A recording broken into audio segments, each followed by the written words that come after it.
Hey guys, welcome to M&M Plants.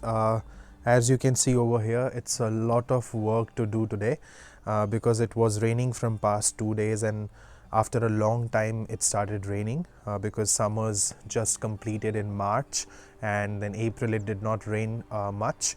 May it has started raining in Australia. It's pretty much opposite of the rest of the world, the seasons I would say.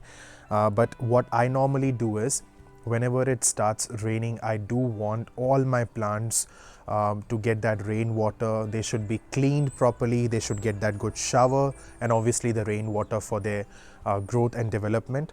So lot of work. I placed all my plants outside. Now rains have stopped for like after 2-3 days of good rainwater. I want them all back in shed, because if I give them too much of rainwater, especially in pots, then obviously they will die because of overwatering and root rotting. So I thought of making this arrangement kind of a thing, and I'll share it with you all and you can just enjoy.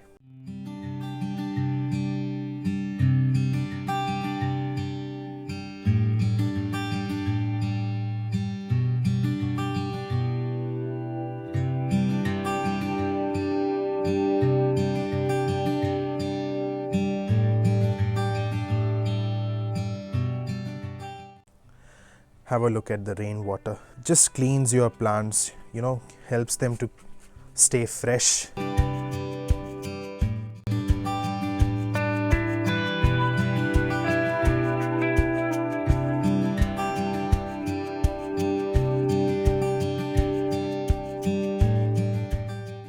Now if you're thinking that these are philodendrons and a few plants that they look indoor, and why am I keeping them outside? Because it's winter over here. It's not going to be that sunny. The temperature will just reduce now, less than 10 degrees Celsius.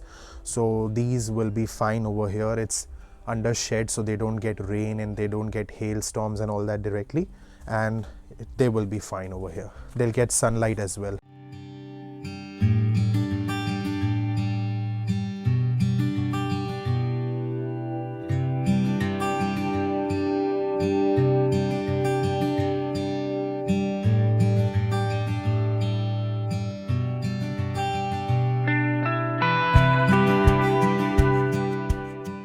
If there is any plant where I feel that digging of soil is required, just so that the water can evaporate easily, I'll do that as well. This is my propagation box, like whatever I've propagated, and it's almost ready. Like this is a rubber plant propagation, and this is a small monstera cutting propagation. So all propagation box.